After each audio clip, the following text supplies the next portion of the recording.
Hello and welcome to Beach View, our podcast about different things and/or stuff. Hello, welcome. So, we're continuing on our movie theme, and this week we watched Ocean's 11. Yes, it's a 2001 heist comedy film.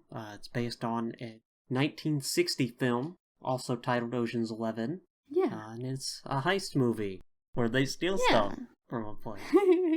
Everyone loves a good heist, right? Yeah. So, this was, I think, a really interesting movie, which of course, I've never seen the 1960s version. I don't know if I want to. What did you... It's probably not worth it. No, yeah, okay. Yeah, I'm gonna stick to this one. Unless you really want to, see where this came from. Nah, I'm good. I like the story, though. So I'm kind of surprised you say that about the 1960s version, but what I really like is that there's so many, characters in this, which I will say normally I do not like an ensemble cast, but I like this one because everybody had their own little role, and it was just kind of cool to see them all work together. Yeah, which, we've struggled with ensemble casts on this podcast before. So. Yeah. Well, there's so many characters, I get them, mixed up, but yeah. I feel like it was, obviously Ocean's 11 is named after, the 11 people who are part of this heist, but I think that it's, integral to the plot that there's all these different people involved. Yeah, but that's, as far as I understand it, classic heist trope. You gotta get the gang together and they each have their different role. Yeah, exactly. Although I did feel like in the movie, I know it kind of jumps around a little bit, but they didn't take a ton of time putting this together. It seemed like the plan together. Yeah. Well, it's implied that Danny Ocean, the main character, has had this planned out, he was planning it out while he was in prison. Oh yeah, that's true. So he put it together. Yeah, he had some idea of how it was going to go. Yeah. Yeah. So this movie had so many people in it. I will name the ones I remember, but George Clooney, Julia Roberts, Brad Pitt, Matt Damon, Andy Garcia. What's his name? The Casey Affleck. Was that him? Casey Affleck? I should probably look at a list. He's on the cast list. I don't know who he is other than he's in this movie. Yeah, who else? There's so many people in this. Don Cheadle. Yes, Don Cheadle. Forgot about that. I don't think I've ever seen play a British person, so... Oh, yeah, that was super cool. Bernie Mac was in it. I'm trying to think who else is they had this poker scene in the beginning. We'll talk about that had a few celebrities in it as well. Oh, see, I didn't know those were real celebrities. I didn't recognize any of them. Yes, I have to I have to go through that. I mean, I could go through it right now if you want. Yeah, I'm looking at the list, but... Yeah. But, they had Topher Grace, Holly Marie Combs. See, I don't know those people. Yeah, it's an interesting little ensemble. But that was kind of a funny part because, I didn't realize this until I rewatched, because I've seen this movie years ago. And, I knew the kind of the outline, what kind of the plot summary, I guess. But, I didn't remember a lot of the details. And I also realized, I have seen the other Ocean's movies, and I was, I had confused, in my head, what stuff, that happened in the second one, I was thinking actually happened in this one. So anyways, it was kind of watching it anew, because I didn't remember anything. But one thing I didn't notice before, that I noticed this time around, was the poker scene that was in the beginning. So Brad Pitt's character Rusty was teaching this table of celebrities how to play poker, and it was kind of to me, I think it was kind of telling that he's kind of desperate, because you could tell he hates it, and it's killing him to do this. So it's kind of he's just desperate for money and trying to teach these celebrities how to do it. So the whole table, and again, I never noticed this until now, it's all I guess at the time it was 2001. At the time it was all people who played in teen TV shows and stuff. So Topher Grace from that 70s show, Holly Marie Combs was from Charmed. They had the guy, his name's Barry. I don't remember his last name. Barry from like Seventh Heaven, and a few others around the table. And so the funny thing is that they are all like TV stars, while like Brad Pitt and George Clooney, like in real life, I mean, were movie stars. And like one of the comments they made was like when they're chit-chatting at the table, I think when like George Clooney, Danny Ocean is in there like talking to them before Rusty comes back. Like one of the comments he was saying, like, I think it was like, yeah, it's really hard to break from TV into movies, which in real life, George Clooney had been on the TV show ER and he broke into movies. So it's just kind of one of those like meta things that I was like, okay, yeah, I didn't catch that. Yeah, I never noticed that before. So I love when you rewatch stuff like years later and you're like, oh yeah. So anyway, that was kind of a funny thing to me because I remember all those like characters from their TV shows, you know. Yep, I totally didn't recognize them. They could have just had like normal actors pretending to be like celebrities. Yeah. No, but the reason I kind of caught like the joke of it was because he calls him by his name Topher, which is his name in real life. Oh, okay. So yeah, I was like, what? That's funny. So anyways. But yeah, I think it's a good movie. It's a solid script. There's fun characters. They have good interactions. There's some good comedy beats in here. Mm-hmm. Yeah, I will say, like, normally I don't love heist movies. Not that I don't love them. Sometimes they get a little boring to me, okay? Like there's too much action or like something, I just get a little bored with it. And so I don't love heist movies. But this one I thought was very entertaining. I didn't get bored. I think there was enough of like the cast of characters like kept me intrigued kind of thing. And yeah, I really liked it. You're always up here like, I get bored watching all these movies, or I might get bored. I don't have that problem with movies. Well, I'm pretty sure it's the ADHD. Okay. I have that problem with music sometimes. See our Taylor Swift episodes, but... No, movies, yeah, I can get very bored in movies. And also, I think that's also why, like, I don't remember them well, is because I'll just kind of start dissociating. Yeah. Or, like, this used to always happen when I was a kid, where somebody'd be like, I would go see a movie, and they'd be like, oh, how was it? And it's, like, literally right after I saw it, and I'd be like, I think it was good. I don't really remember. Man. I'm pretty sure that's undiagnosed ADHD.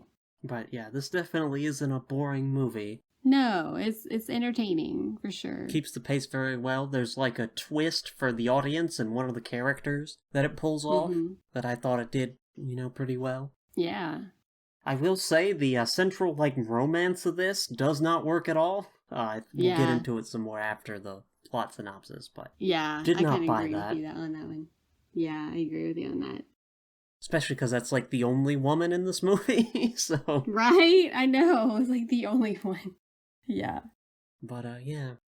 I like that they, they run into problems and they have to improvise. I think that's, like, fun to write into a heist movie. Yeah, I definitely do, too, because it kind of gives you that little bit of suspense, but also some of it's kind of comical. So, like, I'm thinking of when Matt Damon, his character, like, they told him to stay in the van. And, like, I think it's, like, the brothers. I think they're brothers in the movie. I'm not positive. Okay. Yeah, the brothers are, like, fighting, and they're like, wait, where's Linus? And they show him, like, running around in this building and, like, breaking a window and, like, escaping by the roof. And anyway, it was kind of funny because, like, he couldn't take it, so he almost, like, messed up, the plan. Yeah, that was a fun part. Mm-hmm.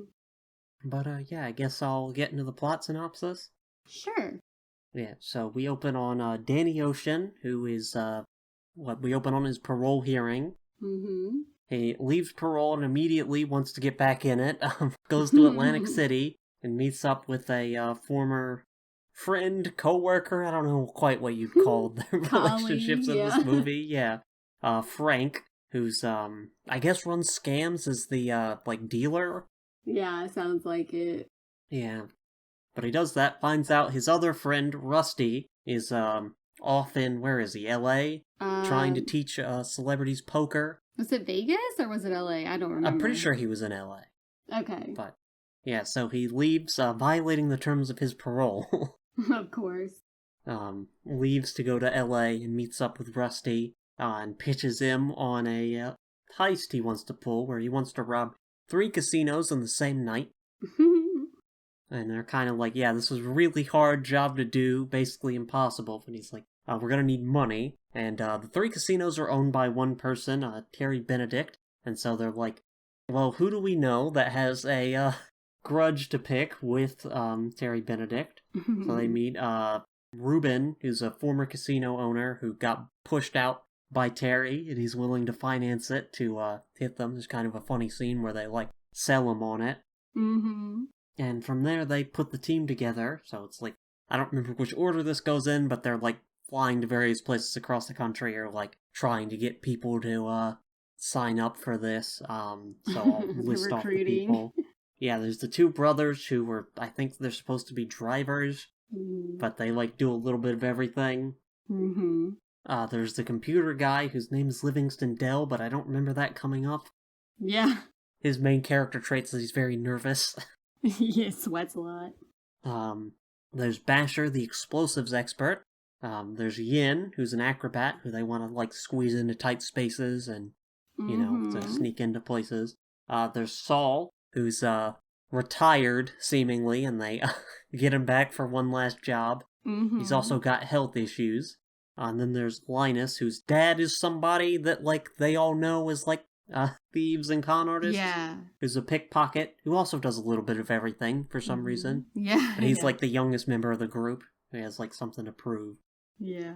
Right, and the plan is to, cut the power using explosives, break into the vault, with, like, by sneaking the, guy in there and running out with the cash. Is that the, like, exact plan? I don't quite remember.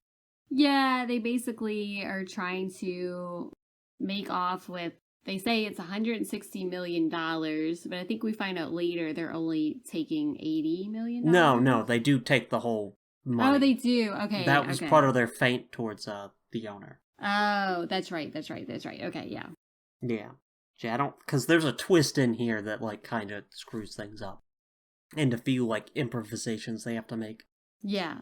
But yeah, during the initial, like, they build this, like, full-scale replica of the vault to, like, practice stuff, and they have people, like, getting into place, like, sort of, like, Frank ends up going in there as a, dealer, stuff like that. They have Linus tailing, Terry to learn, like, his, schedule, like, where he's gonna be, you know, learn about him. And during this, they find out that he's dating, Tess, who is Danny's ex-wife, and so for Danny, part of this is getting back at the person who's dating his ex-wife, and not just about the money. Right. Brad Pitt's character, Rusty, finds out about this, and he's like, no, we can't be doing this, you know, this is personal for you. Yeah. Right, you know, this is a problem, and he's like, no, I got everything under control. But, Danny Ocean has some confrontations with Tess and Terry, and during which he gets himself he gets himself put on a watch list, basically, like, because of these confrontations. He's like, has him surveilled by his whatever people, bouncers or whatever. And this happens, and they go back to the group, and he's Rusty's like, nope, you're out, you can't be involved in this if they're gonna surveil you at all times. So, Linus has to step up to do the, thing, like, take Danny's role. And of course, you're uncertain whether he's gonna, you know, be able to do it. Yeah. Also, during this, their initial plan was to, like, blow up the, sewage line, which would cut the power. I don't remember the specifics, but during the demolition, they accidentally, blew it up, which means they're gonna, like, you know, there's people down there, and also they're gonna repair the initial problem, so they have to do something else. Yeah, they were demolishing a nearby hotel, like, right by there. Yeah. Or hotel casino, I guess. Yeah, which means they have to steal something. It's some weird machine that'll, like, cause a blackout, basically. I forgot what it was called. A pinch? Something like that, but it's some sci-fi machinery thing that is Yeah. going to cause a blackout. And they steal that from a university. And yeah, that's when, yeah, during that, Matt Damon's character sneaks out because he's annoyed by the brothers fighting.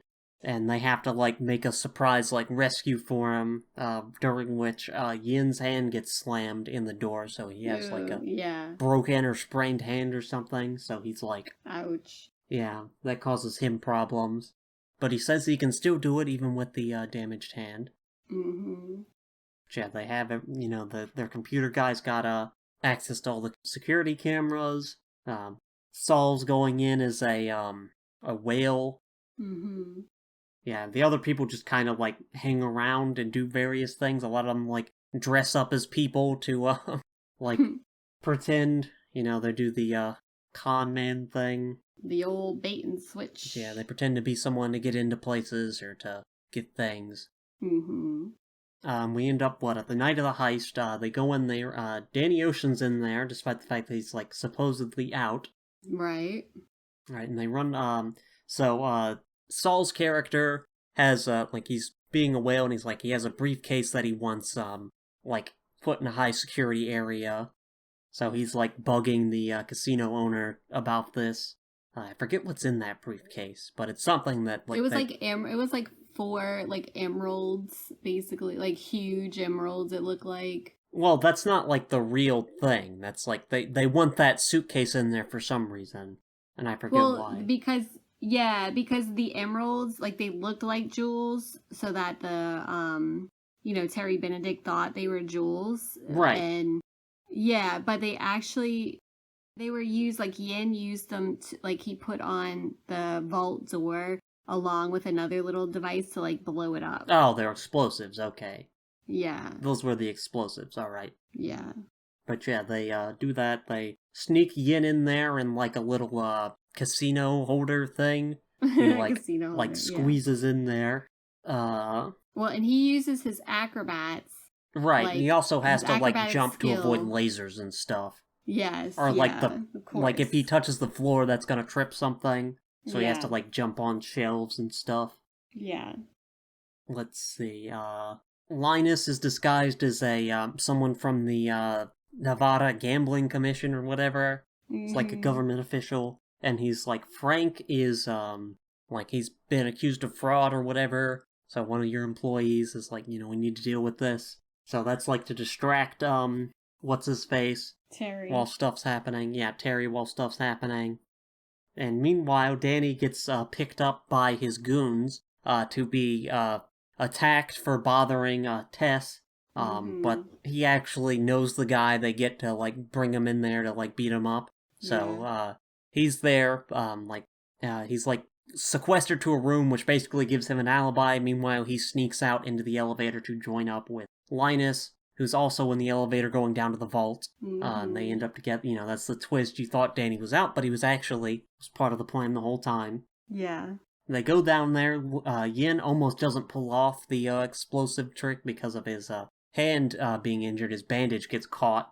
Yeah, you're nervous that, like, he's gonna get hurt when they're trying to blow up the door. Yeah, but they delay it because the battery to the device is dead. The remote detonator. Yeah. Yeah, they get in, and then Basher kills the power with their weird device thing. And then Rusty calls Terry, and you think this is gonna be the plan that they're going to, they call him to, we have 80 million of your, vault down there, and we're gonna, blow up the other 80 million if you don't let us walk out with it. Yeah. Basically baiting him to thinking that's the plan. Also, during the meantime, Saul's there, faking a heart attack. Yeah. But anyways, Terry's, very mad. He, calls people to, chase after the car, which turns out to be a decoy. They have, a little robot thing, hooked up to suit their van that he thinks gonna be the getaway van. And then they reveal what the actual plan was, which is, they use that, set they set up to, that's their security camera feed. They, intercepted the 911 call because he called SWAT to come in, and they pretend to be SWAT. So while he thinks they're, that's when they actually take the stuff. Yeah. And then after that happens, they, go in and there's, fake stuff that they replaced it with in the vault. So he thinks their plan was to, steal 80 million using the other 80 as sort of like a hostage situation, but they actually stole the whole 160 million. Oh, yeah. I forgot about that. Yeah. Yeah, and he's like, if I find you, I'm going to kill you or whatever. Yeah. He's very upset about him, but they get that, and there's one final plan where they have him up on cameras where, like, Danny, who has the alibi where he was being beat up by what's-his-face in that, like, room, comes out, and he's like, well, maybe I can help you find it, Like, yeah, if you stay away from Tess, I'll help you find it. And that's on the camera, and it's, like, part of his plan to get Tess to leave. It's like, haha, your new boyfriend's a jerk. Right. Yeah, they do that, they pull off all the money, and Tess is like, wait, I gotta go find Danny for some reason. I don't understand this part, but whatever. But yeah, then they all make out, and they look at, there's like a long scene of them all looking at the fountain, all victorious. Yeah. And they go their separate ways, and then there's a little postscript where, right, because, they call, because of the parole violation, Terry calls in the cops, so he gets, back in prison for a little bit, and there's like a little, postscript after he gets out of prison again, and Rusty's picking him up, and Tess is there. Yeah. And the end. I don't think I left anything out of that. I don't think so. It was a lot of moving parts. Yeah. There's some like comedic parts, like near the beginning, like Danny has a call with his parole officer, and he's like, "Oh no, I wouldn't dream of leaving the state." Yeah. Like meanwhile, he's been in like 4 different states right? or something. Yeah, that's funny. And then there's like another comedic part, like when where he gets taken like by security in the casino, and the big guy comes to like beat him up, where he punches them, the big guy punches him, and he's like, no, not till later. Yeah. He's like, oh yeah. So anyway, it's just like there's definitely like a few parts that are comedic. Now I will say one thing I wasn't quite sure of is, okay, so at the end, when Tess is in the car, like waiting for him, I was like, wait, was she part of it the whole time? Like, No, was her she relationship? Wasn't. Okay. I was a little confused about that, because I was like, did I miss something there? But yeah, part of this heist was trying to win her back. Yeah. Which he does. Which doesn't make sense to me. I feel like that doesn't work as like a character beat. Yeah, I don't know. I mean, I guess it's like, I didn't mind it, but I was kind of like, that's why I was second guessing, like, wait, was she a part of it? No, I just like, because they have an argument, like towards the beginning of the movie where she's like, she didn't know what he did for a living. So she's like, you're a thief and a liar. It's like, upset about that. And they don't seem to resolve any of their relationship issues. Yeah. It's just like, they prove that her current boyfriend sucks, which sure, but that doesn't mean she should automatically go back to her ex, Right, yeah. So, like, seemingly, he got everything he wanted. Yeah. The money and the girl. Yeah, but it feels like that's like, that's how you write one of these, is like, there's a romantic interest involved, so it needs to end with them getting together. Right, it feels really perfunctory to me, and I did not think it worked at all. Was that how the original one was? Okay, so he does have like I don't know if she's ex or just estranged, but like, yeah, there is like an estranged wife in that. Okay. And they do have a conversation like where he wants her back, but like he's not doing the heist to like try to get her back. And she just falls out of the movie like halfway through her last scene, and she doesn't show back up at all. Oh, that's interesting. Yeah, so like at least this carries that theme through. It's just, I didn't think it did it well. Well, and then also, like, how did he get out of prison? Like, if he was picked up for violating his parole, like, how did he get out of prison again? That's what I want to know. Because it was like, it said his sentence was like, 6 months to a year, and then it said 6 months to a year later. Like, it's a, time skip. Oh, I got you. Okay. He served his time. Okay. I just thought, like, if you had a parole violation, you would like serve the rest of your time. I don't know, like your original time, I guess. I don't know. I mean, I'm sure it depends on the state. I don't know, like what what the laws are around that. But apparently, in 2001 in New Jersey, was that where he was in jail? It was 6 months to a year for a parole violation. Well, there you go. I guess he didn't mind going back to jail and coming back out to, a few million. Yeah. Awesome. So yeah, I thought As I said, I thought it was very intriguing. I mean, I think that's the whole point. Like, you really like all the stuff that goes wrong. Yeah. And they have to improvise. Like, that's to me what makes it more interesting than like, which I mean, normally happens in a heist movie, right? But I think in this case, they were more comedic. Mm-hmm. And that's why I loved them. And I loved all the cast. I thought was a really good, like they were casted well. Now I remember reading something about like Don Cheadle didn't have his name like in the credits. Oh, did he not? I read something about that, but I didn't see if it was true. I didn't but see like, anything. Yeah, I mean, I didn't watch the credits, so. Yeah, well, because supposedly like he asked for his name to be removed because there was some like disagreement over like his salary or something for it Oh, for the okay. movie. Yeah, so I was like, "Oh, I wonder what happened with that." And I didn't remember if he was in like subsequent movies or not. He is. Okay. Yeah, so I guess they resolved it, but yeah. No. Yeah, I don't know if that was like a good British accent or not he was doing. Yeah, exactly. I mean, I liked it. I think it was maybe like a comedy accent, you know? Yeah. But he definitely has an accent, so. Wowza. Yeah, I liked all of them. I thought Andy Garcia played a great Terry Benedict. You know, I thought like he had that kind of like pompous, like, you know, nobody's gonna get one over on him kind of thing. Always like the playfulness between like George Clooney and Brad Pitt, who are friends in real life. Yeah, they had good chemistry together. Yeah, they definitely do. Bernie Mac is always funny and stuff. And like one of the lines where he was like acting like when they brought him in, when Linus was pretending to be like the gaming commission, and they brought him in like for they questioning. start arguing. Yeah, and he's like, they might as well call it White Jack instead of Black Jack, because he was saying they were racist. And anyway, that was like one of the funny lines in the movie, I thought. Yeah, I think I don't know. I just thought all the characters did such a good job. Like Elliot Gould, who played Ruben, you know, he's just comical to me in general. And then Carl Reiner, I think is his name, who plays Saul.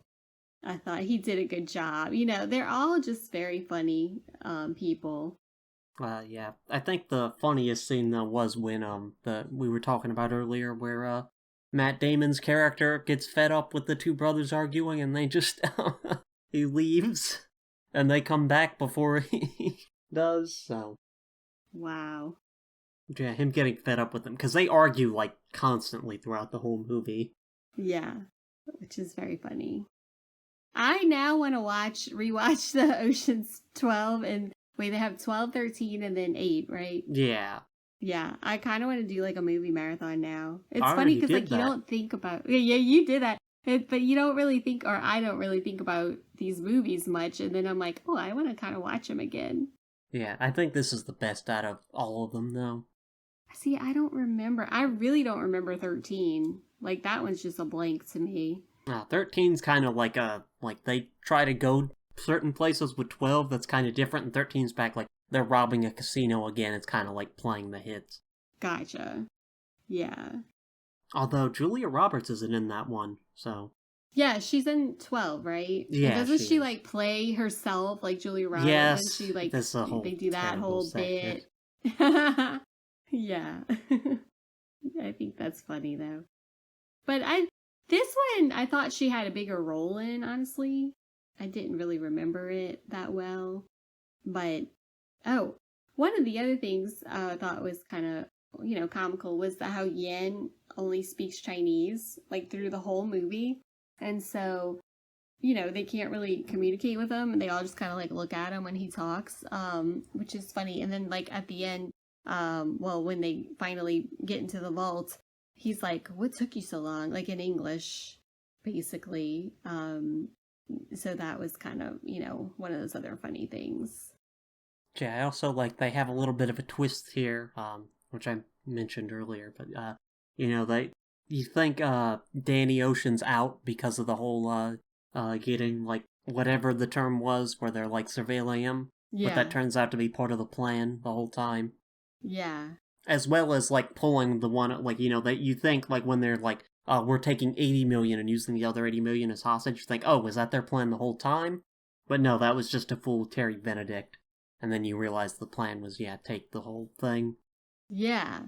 Yeah, so I was, that also confused me a little bit, because I was like, wait, was it them telling the rest of the crew, like, that he's out? Like, why did they need to do that?